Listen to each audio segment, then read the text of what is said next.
मैं सुभाष सिंह कुशवाहा। आप सभी मित्रों को नमस्कार।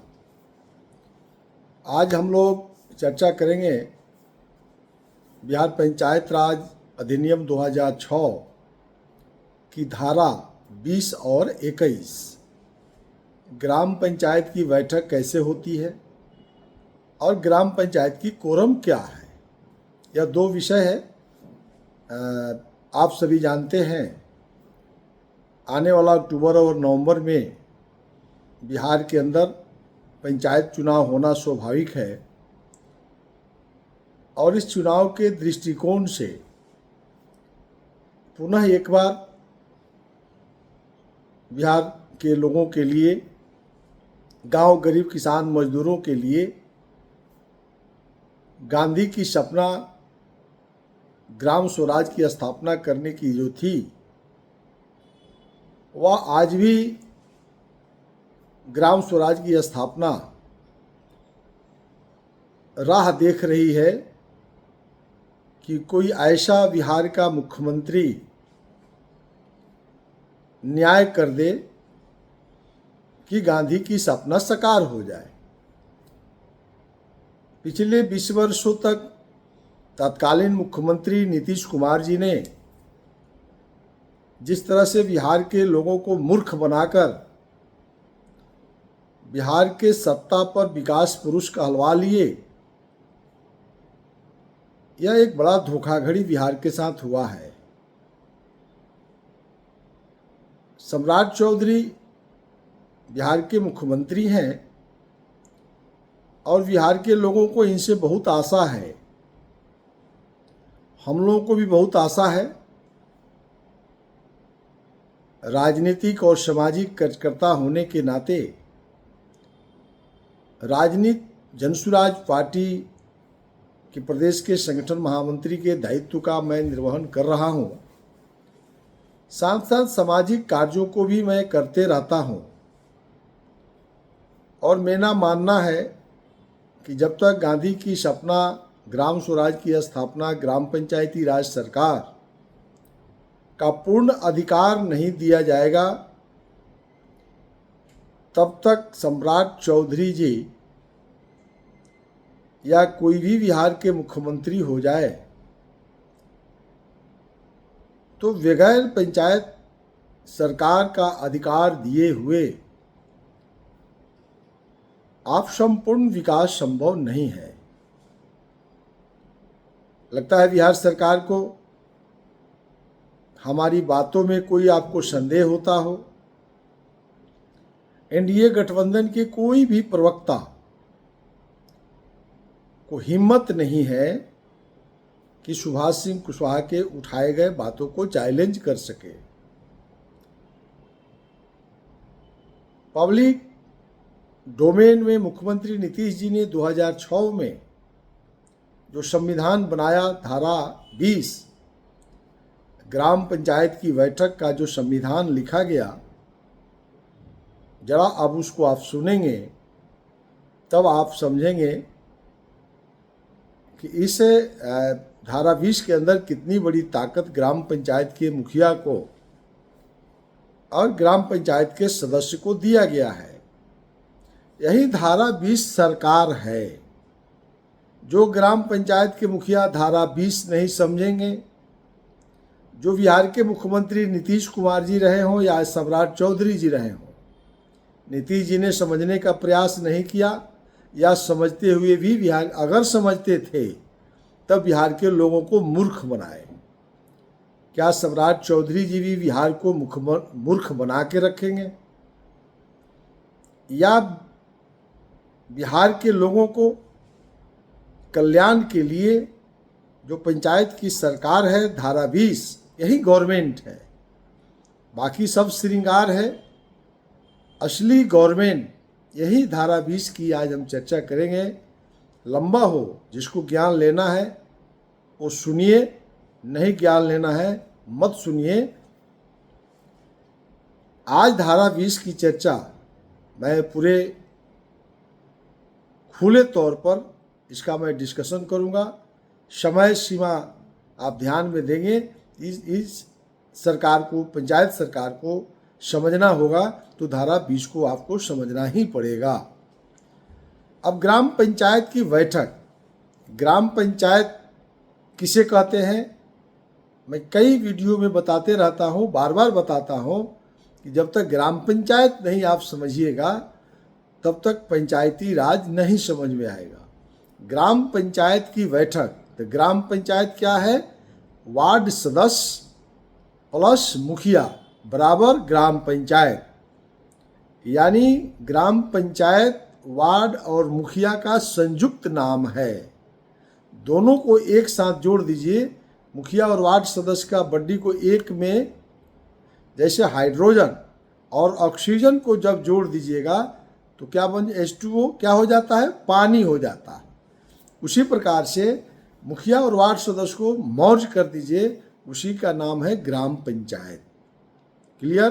तो ग्राम पंचायत की बैठक यानी वार्ड सदस्य और मुखिया की बैठक, जिसे हम लोग ग्राम पंचायत कार्यकारिणी की बैठक कहते हैं।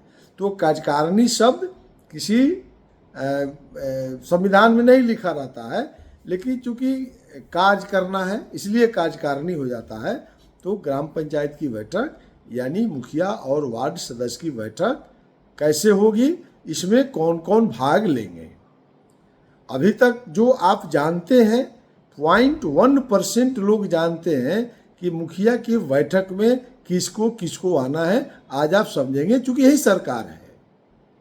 अगर बिहार के अंदर यह काम हो रहा है तो समझ लीजिए वहाँ का मुखिया कुछ काम कर रहे हैं कि चूंकि गांव गरीब किसान मजदूरों का भलाई हो सके।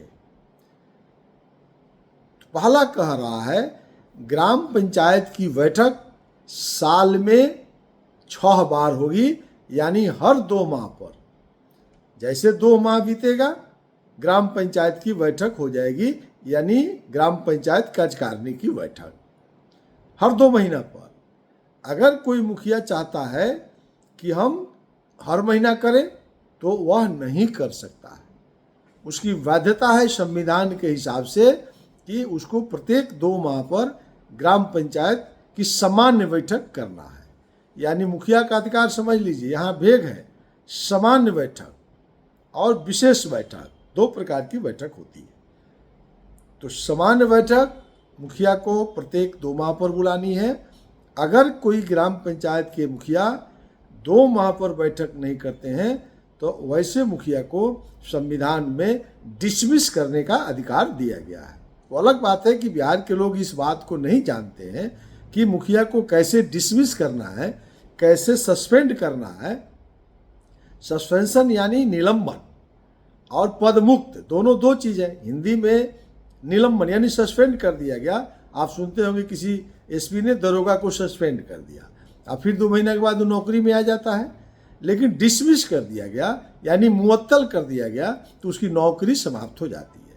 उसी प्रकार से यदि 2 महीना पर कोई ग्राम पंचायत के मुखिया कार्यकारिणी की बैठक नहीं करते हैं तो उस पंचायत का कोई भी आम नागरिक या वार्ड के सदस्य, कोई एक व्यक्ति यदि लोक प्रहरी को लिख कर देता है कि ग्राम पंचायत के मुखिया 6 महीना पर बैठक बुलाते हैं तो वैसे मुखिया को पदमुक्त कर देना है, यानी डिसमिस कर देना है। तो ये बिहार नहीं जानती है, लेकिन इस बार जन सुराज पार्टी गांव गरीब किसान मजदूरों के एक एक घर तक हम लोग इस कानून को समझाएंगे। हम एक एक लोगों तक पहुंचना चाहते हैं। तब जो इस बार जो चुनाव होगा इसके बाद हम लोग जो ग्राम पंचायत गड़बड़ करेगी उसके खिलाफ में बड़ी आंदोलन जनसुराज पार्टी करने के मूड में है। इसलिए हमारे नेता प्रशांत किशोर जी लगातार बोल रहे हैं कि आप मांस भात खा करके अगर मुखिया का चयन कीजिएगा तो भ्रष्टाचार समाप्त नहीं होगी। अगर 500 रुपया लेके वोट दीजिएगा तो भ्रष्टाचार समाप्त नहीं होगी। तो इस बात को समझना जरूरी है। इसलिए मैं आज लंबा भी होगा, लेकिन आप ग्राम पंचायत चूंकि सरकार है इसको समझना जरूरी है।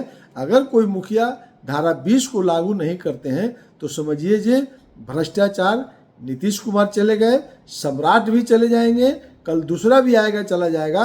गांव से भ्रष्टाचार समाप्त नहीं होगी। गांव से भ्रष्टाचार तब समाप्त होगी जब यही धारा 20 धारा 20 को जब बिहार सरकार लागू जिस दिन कर देगा, अगर जो भी कोई मुख्यमंत्री ऐसा पैदा ले ले बिहार में जो सिर्फ धारा 20 लागू कर दे, कुछ काम नहीं करे, धारा 20 को लागू कर दे, आपको गांव गरीब किसान मजदूरों को न्याय मिल जाएगा। इसलिए मैं भाग नहीं रहा हूँ, एक एक करके आपके दिमाग में हम इसको बैठाना चाहते हैं कि धारा 20 में भाई क्यों इतना हम बोल रहे हैं कि दुनिया में कुछ नहीं चाहिए, धारा 20 लागू कर दो भैया, सब चीज मिल जाएगा। अब देखिए 2 मिनट में आप समझ जाइएगा। तो अब क्लियर हो गया कि हर 2 महीना पर बैठक करना है, और नहीं बैठक कीजिएगा तो आपका सजाए मौत। दूसरा कह रहा है कि अब संविधान लिखने वाला तो बड़ा दिमाग न लगाता है भाई। अब वो देखा कि अगर मुखिया 2 महीना पर बैठक नहीं बुलाते हैं तब क्या होगा, तो वार्ड सदस्य को अधिकार दे दिया और कहा कि वार्ड सदस्य जितना होंगे उसका 1/3 वार्ड सदस्य, यानी मान लीजिए कि 15 वार्ड सदस्य हैं तो उसका 1/3 5 आदमी, 5 वार्ड सदस्य लिखित आवेदन देंगे मुखिया को कि विशेष बैठक बुलाया जाए। चूंकि अगर 2 महीना में मुखिया को समान बैठक बुलाना है, और कहीं 10 दिन में जरूरत पड़ गया कि नहीं भाई बैठक तो करना एकदम जरूरी है, तब मुखिया वार्ड सदस्यों से आग्रह करेगा कि भाई एक यह बिंदु है, इसमें विशेष बैठक हमको बुलाना ही पड़ेगा। तब 5 वार्ड सदस्य कम से कम लिख कर जब देगा तभी विशेष बैठक हो सकती है। यह वार्ड सदस्य को अधिकार है, यह ग्राम पंचायत के मुखिया को अधिकार नहीं है। ग्राम पंचायत के मुखिया को विशेष बैठक बुलाने का अधिकार संविधान में नहीं दिया है। किसको दिया है? 1/5, 1/3, यानी कुल वार्ड सदस्यों के 1/3 बहुमत से ग्राम पंचायत कार्यकारिणी की विशेष बैठक बुलाई जा सकती है। अब इसमें अंतर समझ लीजिए, मुखिया जब बैठक बुलाएंगे तो उसका नाम क्या है? समान बैठक। उसमें एजेंडा मुखिया तय करेंगे और उसमें एजेंडा 1, 2, 10, 20, 50 भी हो सकता है, लेकिन विशेष बैठक में एजेंडा 1 रहेगा, फिक्स है। 2 नहीं हो सकता है, 3 नहीं हो सकता है, मात्र एजेंडा 1 ही होगा। वार्ड सदस्य जो बैठक बुलाएंगे 1/3, उसका नाम क्या होगा? विशेष बैठक, और उसमें एजेंडा 1 होगा, यानी विशेष है। तो ये दूसरी बात आप समझ गए कि ग्राम पंचायत की कार्यकारिणी मुखिया को बुलाना है हर 2 महीना पर। अगर मुखिया नहीं बुलाते हैं या जरूरत पड़ गया विशेष बैठक का, दोनों स्थिति में वार्ड सदस्य को अधिकार है। 1/3 बहुमत से वार्ड सदस्य लिखित आवेदन देंगे ग्राम पंचायत के मुखिया को, तो वह 15 दिन के अंदर उस बैठक को बुलाएंगे। अगर 15 दिन के अंदर नहीं बुलाते हैं तो उप मुखिया को अधिकार प्राप्त हो जाएगा, तो उप मुखिया विशेष बैठक बुला देगा। उप मुखिया भी यदि बैठक नहीं बुलाता है तो संविधान लिखने वाला क्या लिख दिया कि दोनों मिल जाए तब क्या होगा भाई? अगर मुखिया उप मुखिया मिल गया, अब बैठकें नहीं बुलाएगा तब तो बैठक नहीं होगा। नहीं, बैठक होगी। वह जो 5, 6, 7, 1/3 या 1/3 से बहुमत ज़्यादा लोग वार्ड सदस्य अगर दस्तखत करके विशेष बैठक का डिमांड मुखिया से किए हैं तो मुखिया नहीं बुलाते हैं, उप मुखिया भी मिल जाते हैं, तो उसी वार्ड सदस्य में मुखिया का पावर वेस्ट हो जाएगा, यानी 1/3 वाला। और ये 5, 6, 7 लोग, जितने लोग दस्तखत करके विशेष बैठक बुलाए होंगे, वही लोग डेट तय कर देंगे और पंचायत सेवक सर्कुलर चिट्ठी जारी कर देगा और ग्राम पंचायत की विशेष बैठक हो जाएगी। उसमें मुखिया उप मुखिया को रहना कोई आवश्यक नहीं है। तो ये संविधान है, आप समझिए कितना महत्वपूर्ण है। अब उसमें आइए कि बैठक कितने दिन पर होगी। तो ग्राम पंचायत के मुखिया को मैंने कहा कि समान बैठक करना है हर 2 महीना पर, तो उसकी नोटिस 7 दिन पहले। एक बात ध्यान रखेंगे, अगर ग्राम पंचायत कार्यकारिणी की बैठक बगैर नोटिस किए, बगैर सूचना दिए हुए अगर हुई है तो उसमें जो भी प्रस्ताव पास होता है वह अवैध माना जाएगा, वैध नहीं है। अगर उसको संविधान को चैलेंज कीजिएगा, मुखिया पर कार्रवाई हो जाएगा। बैठक को तब मानना है जब भी ग्राम पंचायत के सदस्यों को ग्राम पंचायत कार्यकारिणी की जो बैठक होती है उसकी सूचना 7 दिन पहले उसको रिसीविंग होना चाहिए। और नहीं तो आप उसमें अगर योजना पास कर लिए हैं और उसका आपने संवैधानिक दर्जा दे दिया, प्रशासनिक स्वीकृति दे दिया, तो उस पर अगर चाहे लड़ करके कोई वार्ड सदस्य लड़ जाएगा तो उस मुखिया पर कार्रवाई हो सकता है और पदमुक्त भी हो सकते हैं। ये बड़ी कार्रवाई हो जाएगी। इसलिए ग्राम पंचायत के मुखिया हमेशा ध्यान रखें कि ग्राम पंचायत कार्यकारिणी की बैठक की सूचना पंचायत सेवक के हस्ताक्षर से 7 दिन पहले वार्ड सदस्यों को रिसीव कराइए। अगर ग्राम पंचायत सदस्यों के द्वारा विशेष बैठक बुलाई जाती है तो 3 दिन पहले सूचना ग्राम पंचायत के सदस्यों को यानी वार्ड सदस्यों को रिसीव कराना होगा, तब जाकर वो विशेष बैठक मान्य होगा।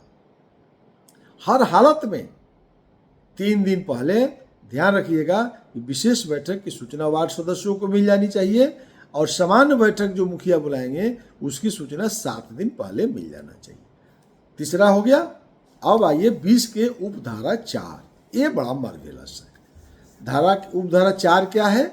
यही गांधी की सपना को चकनाचूर कर दिया मुख्यमंत्री नीतीश जी ने। 20 वर्ष में जो बिहार का शोषण किया है नीतीश जी ने, भाई जब इस संविधान को समझिएगा तब समझ में आएगा कि नीतीश कुमार ने कितना बड़ा पाप किया है। क्या सम्राट चौधरी इसका पुनरावृत्ति करने वाले हैं? क्या सम्राट चौधरी से बिहार के लोगों को आशा हो कि धारा 20 के उपधारा 4 लागू कर देंगे, जिसको हम बताने वाले हैं? तो जरा इस समझिए कितना मजेदार है। धारा उपधारा 4 कह रहा है।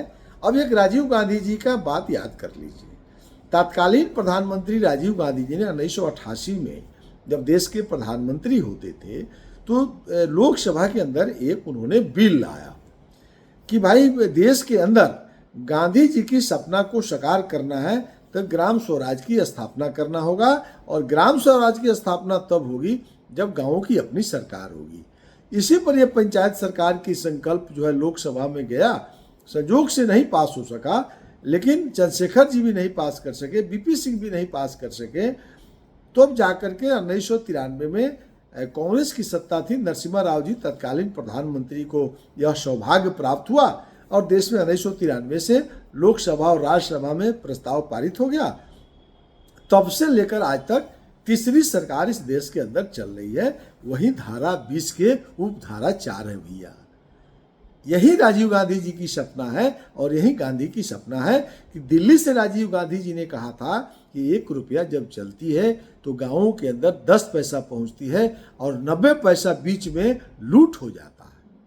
तो 90 पैसा लूट नहीं हो, दिल्ली का रुपया या पटना का रुपया गांवों के अंदर अगर 1 रुपया बिहार के मुख्यमंत्री सम्राट चौधरी जी भेजते हैं, देश के प्रधानमंत्री नरेंद्र मोदी जी अगर 1 रुपया भेजते हैं तो दोनों 1-1 रुपया गाँव में 1 रुपया का 1 रुपया गरीबों तक पहुंच जाए, इसी के लिए पंचायती राज कायम किया गया। और वही कानून है धारा 20 के उपधारा 4। क्या है? ग्रामीण व्यवस्था में 29-30 डिपार्टमेंट होता है। आप जब देखेंगे मंत्रालय का अध्ययन करेंगे तो ग्रामीण विकास विभाग, आपका राजस्व विभाग, आपका जो है पीएचडी है, विद्युत विभाग है, वगैरह वगैरह 29-30 डिपार्टमेंट जो होता है यह गांव के लोगों के लिए सरकार ने बनाई है। एक जैसे शहरी डिपार्टमेंट, नगर विकास, ये तो नगर पालिका के लिए है, ये ग्रामीण इलाका के लिए नहीं है। वित्त मंत्रालय ये सुविधा देने के लिए है, इसलिए पंचायती राज का यह पार्ट नहीं है। रेल मंत्रालय यह पंचायती राज का पार्ट नहीं है। लेकिन 29-30 डिपार्टमेंट जो है जिसे मुखिया का, पंचायत समिति का, कलेक्टर का रिलेशन है, जो गांव के लोगों के डेवलपमेंट के लिए भिन्न भिन्न डिपार्टमेंट बनाई गई है, भिन्न भिन्न मंत्रालय बनाया गया है, और तब सबके ऊपर मुख्यमंत्री बैठते हैं और विकास किया जाता है। तो उस सभी डिपार्टमेंट के पंचायत के जो पदाधिकारी होते हैं, अब जैसे मान लीजिए स्वास्थ्य विभाग, तो स्वास्थ्य विभाग के पंचायत के पदाधिकारी कौन होते हैं? एएनएम, जिसको नर्स कहते हैं, एएनएम। और उसके नीचे क्या होती है? आशा। आशा कार्यकर्ता जो है, जो गाँवों में दवाइयाँ बांटती है, गर्भवती महिलाओं को हॉस्पिटल तक ले जाती है, सर्दी खांसी बुखार गाँव के अंदर कोई लाइलाज बीमारी, कोई महामारी फैलने का आशंका को रोकने के लिए, सूचना देने के लिए आशा कार्यकर्ता की नियुक्ति हर वार्ड में किया गया है।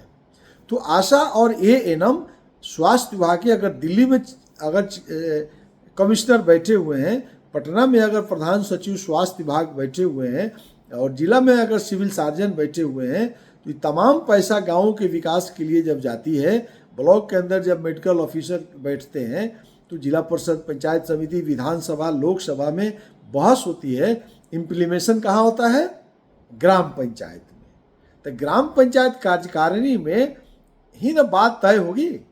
इसलिए संविधान लिखने वाला धारा 20 के 4 में कहा एएनएम और आशा कार्यकर्ता ग्राम पंचायत कार्यकारिणी के सदस्य बनाया गया।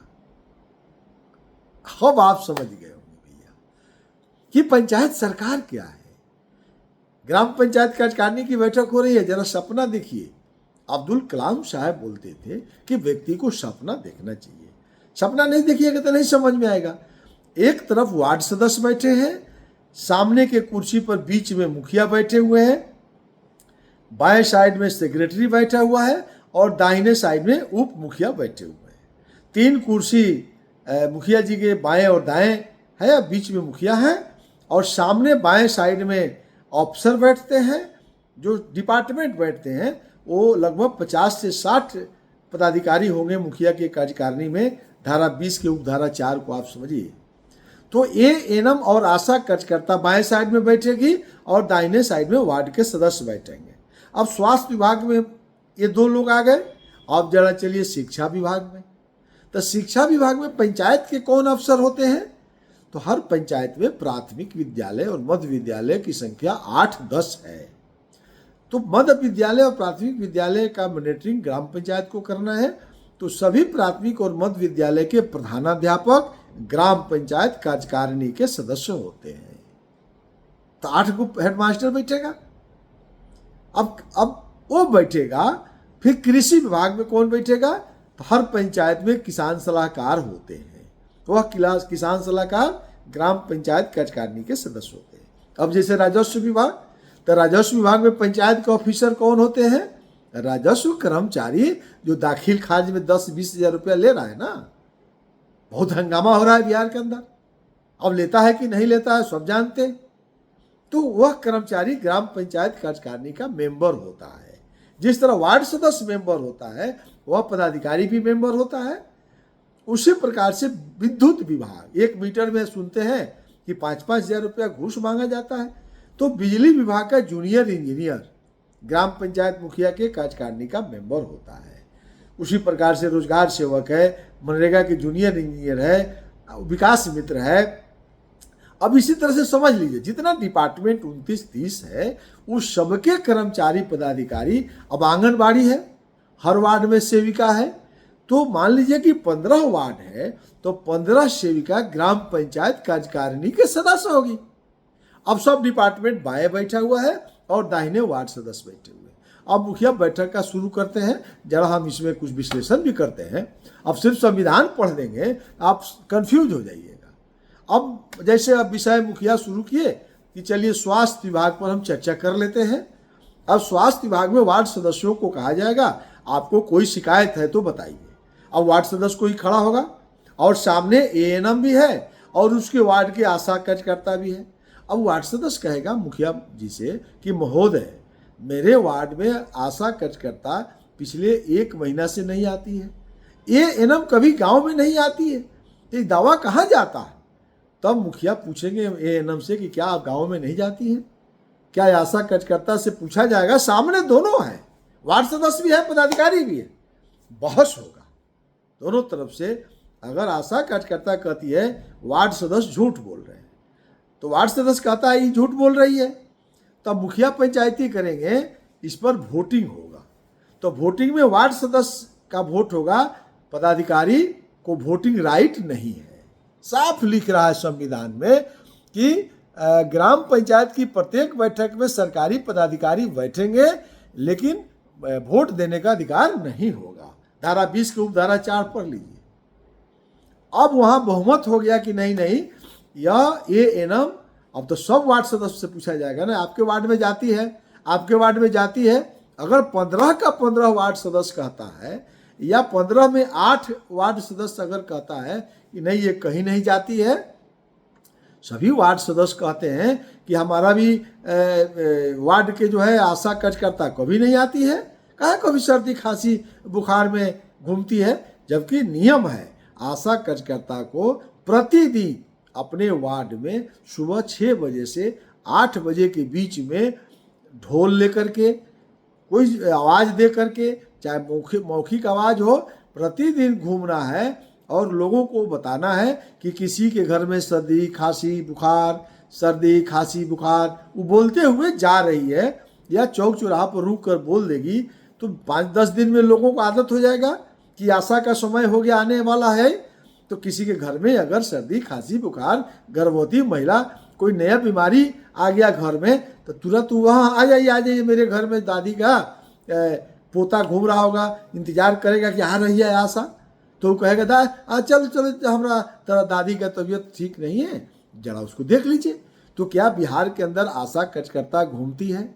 अगर नहीं घूमती है तो यह ग्राम पंचायत के मुखिया दोषी हैं, क्योंकि उनको धारा 20 के उपधारा 4 में कहा, यही राजीव गांधी ने कहा कि 1 रुपया दिल्ली से चलती है, तो सिविल सर्जन को क्या पता है भैया, जिला परिषद के अध्यक्ष को क्या पता है कि किस गांव में दवा पहुंचा कि नहीं पहुंचा, कलेक्टर को क्या पता है। अब सम्राट चौधरी जी बिहार के मुख्यमंत्री हैं, 1.25 लाख वार्ड है, तो 1.25 लाख वार्ड में दवा पहुंचा कि नहीं पहुंचा, इस सम्राट चौधरी को कैसे पता लगेगा भैया? ये पता होगा वार्ड सदस्य को। वार्ड सदस्य और मुख्यमंत्री सम्राट चौधरी जी, ये दोनों को देखिए, ये इसलिए बिहार के एकल पद सम्राट चौधरी जी का अंग है वार्ड के सदस्य, मुख्यमंत्री का वह अंग है और गांवों के डेवलपमेंट के लिए अंतिम व्यक्ति है। अगर